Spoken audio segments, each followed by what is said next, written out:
Alors bonjour tout le monde, je prends quelques instants pour vous parler un peu du nouveau cours modulaire de 3 fois 1 crédit dans le fond qui va se donner à l'hiver 2017 parce que j'ai reçu beaucoup de questions par courriel au sujet de ce cours-là, donc un peu comment ça va se passer parce que c'est un cours un peu particulier avec 3 sujets qui n'ont pas de lien ensemble. Donc, comme je reçois beaucoup de courriels à ce sujet-là, j'ai décidé de vous faire une courte vidéo. D'abord, je vais vous dire qu'à chaque session, les sujets vont changer. Donc, les sujets de cet hiver ne seront pas nécessairement les mêmes si le cours se redonne dans 1 an ou 2. Donc, c'est les sujets qui vont apparaître cet hiver ne reviendront pas. Et puis, c'est 3 professeurs différents qui, chacun leur fin de semaine, va donner l'équivalent, dans le fond, de 1 crédit autour de leur sujet.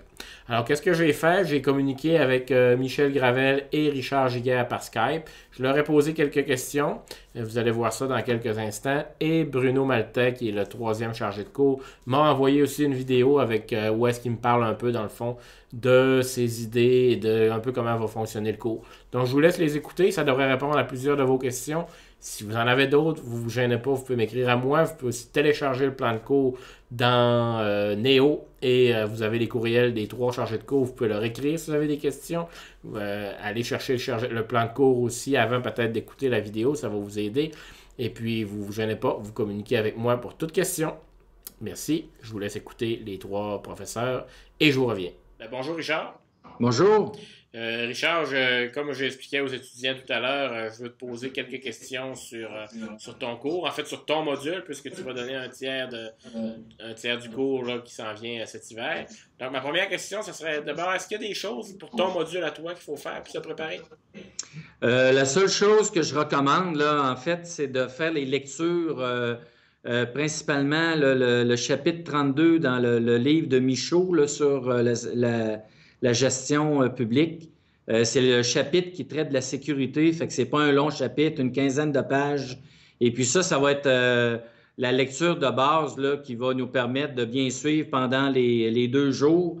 J'ai rajouté aussi au plan de cours des courts articles qui sont intéressants à lire aussi, puis qui vont aider les étudiants à arriver mieux préparés pour les séances. OK. Donc, le texte, on va le retrouver dans Athénap, c'est bien ça?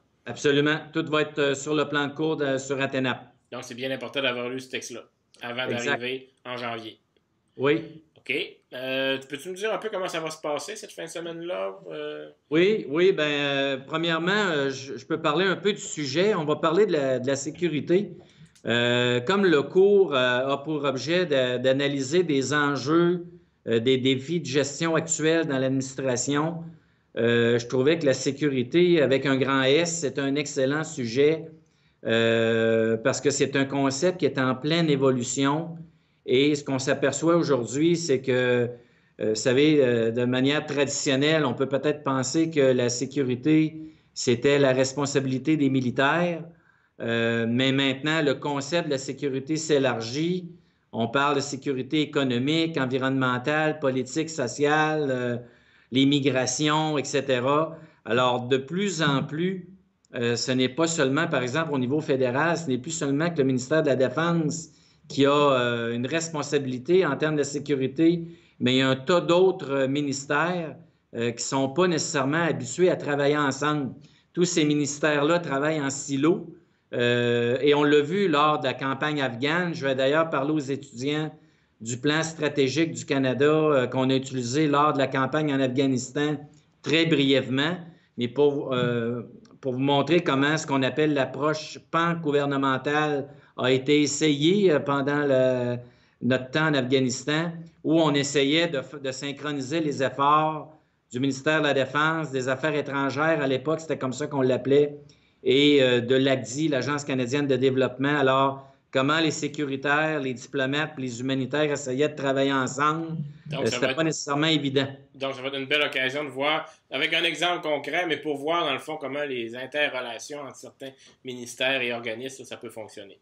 Exact. Parce que ce qu'on voit souvent, c'est que les problèmes, même au niveau provincial, même au niveau municipal, sont de plus en plus complexes. Okay. C'est plus tout le temps l'affaire d'une même boîte. Alors, comment ces boîtes-là travaillent ensemble?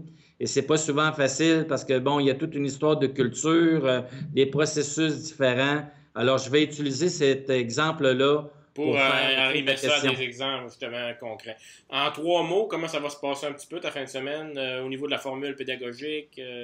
Oui, bien, grosso modo, je vais donner évidemment, là, je vais regarder comment les gens participent. Ces cours-là, c'est le fun quand tout le monde participe.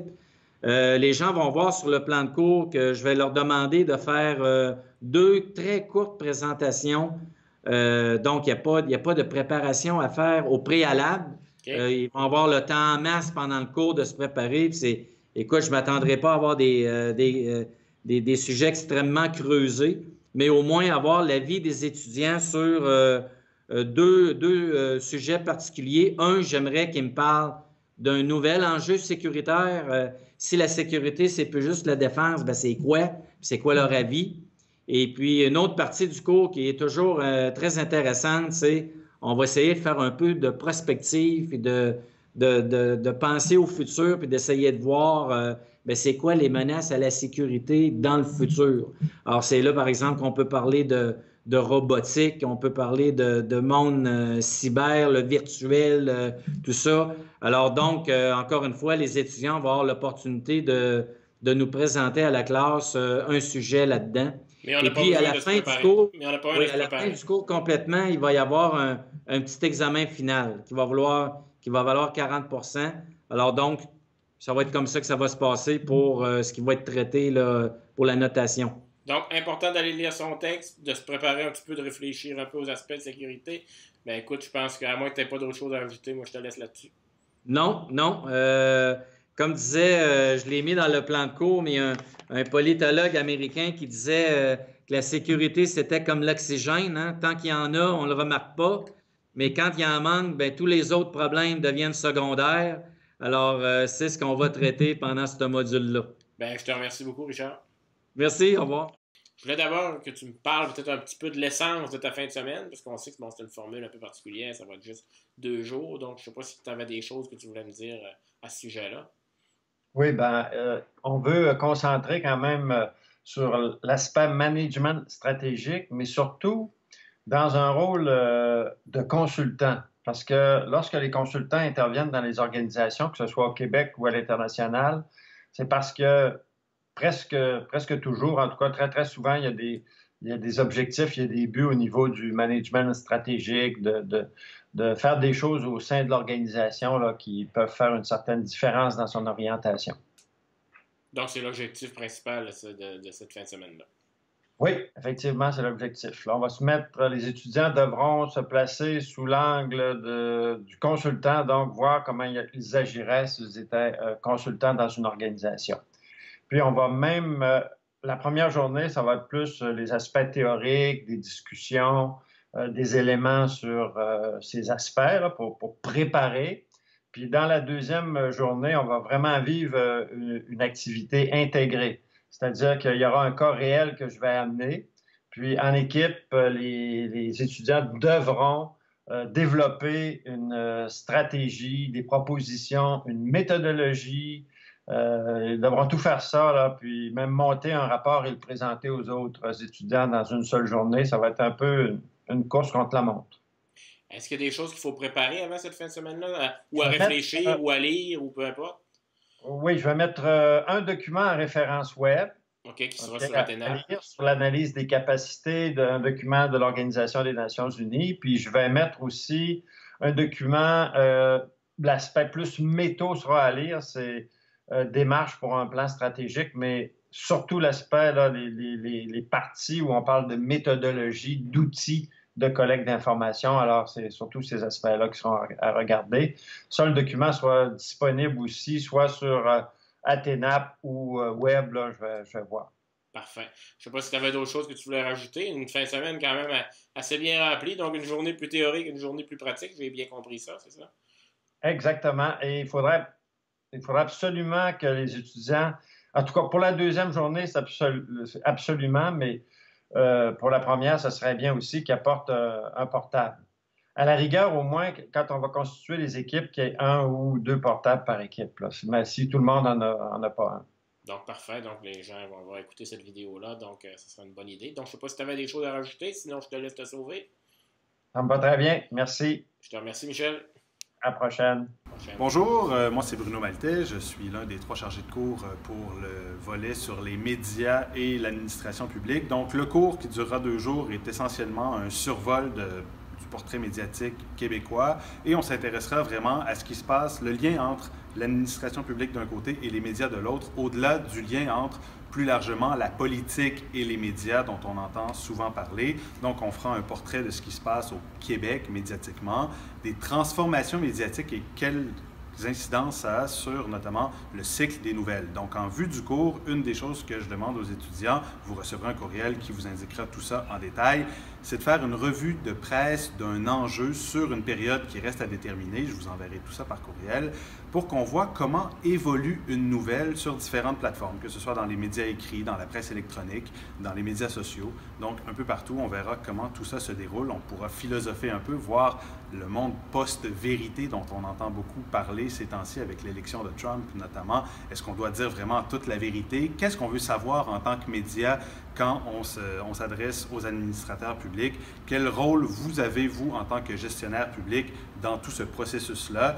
Et j'aimerais beaucoup que vous m'envoyiez à l'avance vos questions précises. Si certains s'interrogent notamment sur comment fonctionne une demande d'accès à l'information parce que ce n'est pas exactement de votre ressort, ou que vous avez des questions plus larges sur comment on décide des nouvelles qui seront traitées dans un bulletin télévisé, à la radio, à la une d'un journal, ce sont des questions et des discussions qu'on pourra avoir ensemble en classe. Donc, je suis très ouvert à recevoir vos questions à l'avance. Ça fait partie des choses que vous devriez penser à l'approche du cours.